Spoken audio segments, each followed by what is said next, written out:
6개월 이상 우리 아이가 또래 아이보다 늦다 이러면 조금 그때부터 주의 깊게 보셔야 되고요. 조금 더 확실하게 좀 표가 나는 것들은 아이가 엄마 아빠랑 사람들하고 자기소개 부탁드립니다. 네, 안녕하세요. 저는 느린아이 연구소 소장 김동옥입니다. 저는 상담학을 전공한 뒤에 청소년 상담을 하다가 결혼을 했고요.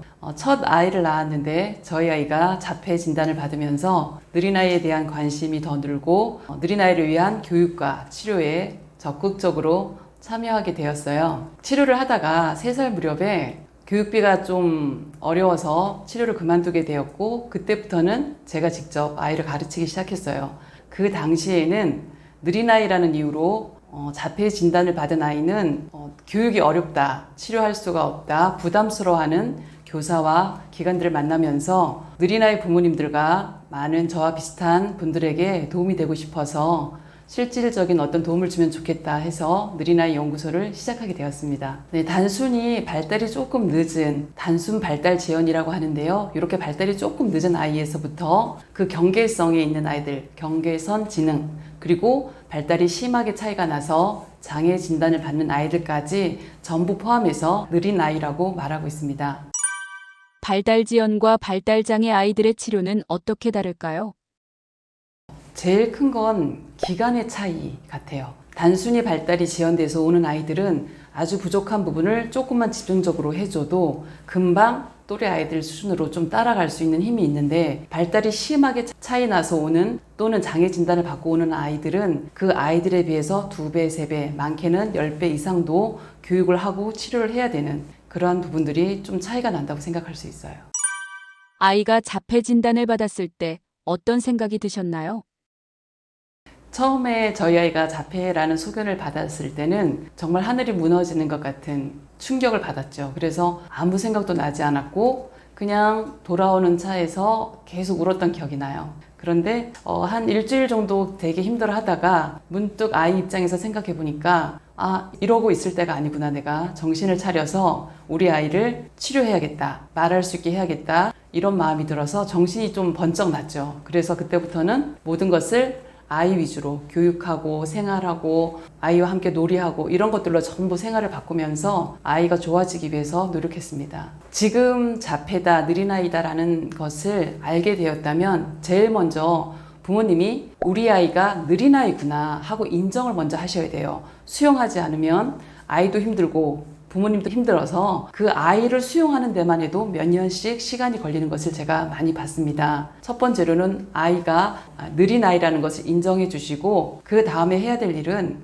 이제는 더 이상 미루시면 안 돼요. 하루라도 빨리 적극적으로 치료를 하시고 교육을 하시는데 중점을 두셔야 돼요. 그래서 이 아이의 치료 기간이 더 늘어지지 않도록, 그리고 아이가 더 불편해지지 않도록, 힘들지 않도록 도와주셔야 되겠죠. 그리고 그 느린아이라는 것을 어머님이 공부하셔야 돼요. 우리 아이가 어떤 특성이 있고 어떤 것을 도와줘야 되는지 꼭 공부하셔야 되고요. 아주 기본적인 발달 과정을 공부하시면 돼요. 공부하시고 그 다음에 느린아이마다 특성이나 증상, 그 다음에 아이마다 나타나는 어떤 행동, 여러 가지 것들이 너무너무 다른데 우리 아이는 그 중에서 어떤 것이 속하는지 파악하셔서 그것에 맞는 교육을 하셔야 되는 게 정말 중요해요. 느린 것을 좀 이해하시고 받아들이신 다음에 적극적으로 치료하시면 훨씬 지금보다 좋아질 수 있다고 저는 말씀드리고 싶어요. 그리고 또 하나 말씀드리고 싶은 것은 아이를 교육하는 기간에만 두시면 절대 안 되고 가정에서 부모님들께서 우리 아이와 뭔가를 하셔야 돼요. 하루에 10분, 20분이라도 좋은데 꾸준히 우리 아이가 부족한 부분을 부모님이 계속 소통하시면서 도와주셔야 돼요. 그렇지 않으면 그렇게 막 드라마틱한 변화를 기대하기가 사실 너무 어렵거든요. 그래서 그 부분을 꼭 염두에 두셔야 되고, 아이에 따라서 지금 가장 먼저 시급하고 우선적으로 해야 되는 단기 계획, 그리고 그것이 해결되었다면 장기적으로는 전반적으로 아이가 골고루 잘 성장하고 사회 구성원으로 소통할 수 있는 이런 계획까지 크게 잡아 놓으셔야 부모님이 중간에 불안하거나 흔들리거나 이런 것들이 훨씬 줄어들 수 있습니다. 이렇게 쭉 꾸준히 교육을 하신 다음에 생각보다 우리 아이가 이제 많이 좋아진 것 같다, 괜찮아진 것 같다. 아니면 되게 염려했던 부분이 이제는 되게 많이 좋아졌다. 이렇게 느끼신다면 다시 한번 재검사를 해보시기를 저는 추천드립니다. 그래서 재검사하셔서 아이가 지금 다시 어떤 수준인지 한 번 더 파악하시고 거기에 맞게 유연하게 다시 교육의 방향을 잡으셔야 됩니다. 느린 아이가 보내는 신호가 있을까요?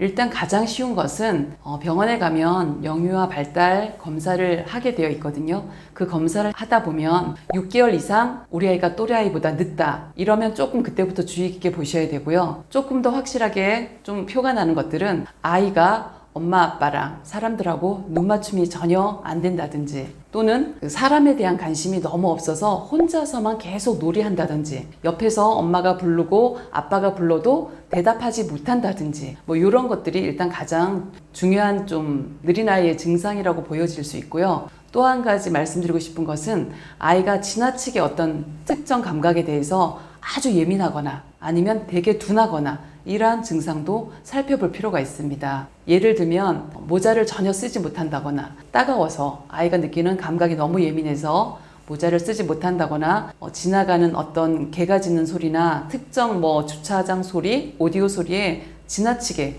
무서워하면서 귀를 막고 전혀 행동하지 못한다든지 이렇게 많은 감각의 이상이 있는 증상들도 나타날 수 있습니다. 저희 아이는 2돌 때까지 엄마를 전혀 못해서 제가 그때부터 좀 주의 깊게 살펴는 보고 있었어요. 제가 불러도 엄마를 전혀 쳐다보지 않았고 제가 어떤 지시를 해도 알아듣고 움직이지 못했어요. 아주 간단한 건데 이리 가져와 이러한 간단한 지시 따르기도 전혀 되지 않았고 아이가 혼자서 주로 장난감을 가지고 놀거나 책을 가지고 놀거나 혼자서 거의 놀았습니다.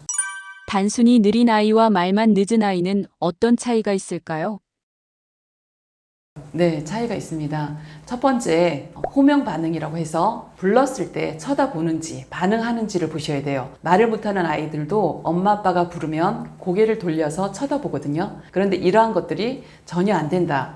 또는 10번을 불렀는데 한두 번 쳐다본다. 이것도 안 되는 걸로 인지하셔야 돼요. 또 하나는 지시 따르기. 아주 간단한 심부름. 문 닫아, 이리 와.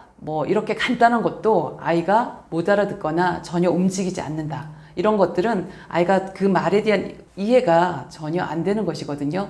이런 것도 주의 있게 보실 필요가 있고 또 중요한 것은 감정을 아이가 느낄 수 있는지 보는 게 되게 중요하죠. 대부분 일반 아이들은 어렸을 때부터 엄마가 화가 났는지 기쁜지 야단을 치는지 눈치로 이제 알고 엄마의 기분에 따라 상황을 살펴보는 것들이 자연스럽게 습득이 되어 있는데 이렇게 발달이 좀 많이 느려진 아이들은 그런 감정에서 되게 둔하고 옆에서 동생이 울고 피가 나고 야단을 치고 해도 자기는 전혀 상관이 없는 것처럼 혼자 놀이하는 경우들이 종종 나타납니다. 이러한 부분도 한번 보셨으면 좋겠고요. 또 한 가지는 되게 중요한 건데 사람에 대한 관심이 있느냐. 대부분 사람에 대한 관심이 있어서 엄마 아빠랑 놀아달라고 하고 옆에 와서 치대거나 칭얼거리거나 요구사항을 막 어필하는데 사람에 대한 감정이 없기 때문에 아이가 사람보다는 사물, 장난감, 책, 어떤 다른 것들 이런 사물에 대해서 관심을 가지고 그것 가지고 놀고 있거든요. 그런 것들을 잘 살펴보셔야 돼요. 마지막으로는 소통이 되는지 보셔야 돼요. 이거는 말을 잘하고 못하고 이런 것들이 아니라 엄마가 한 개 줄래? 했을 때 한 개 주는지 이거 먹을래? 먹는지 나도 한 개 줘 했을 때 나눠주는지 이런 아주 간단한 것부터 체크해 보시면 돼요.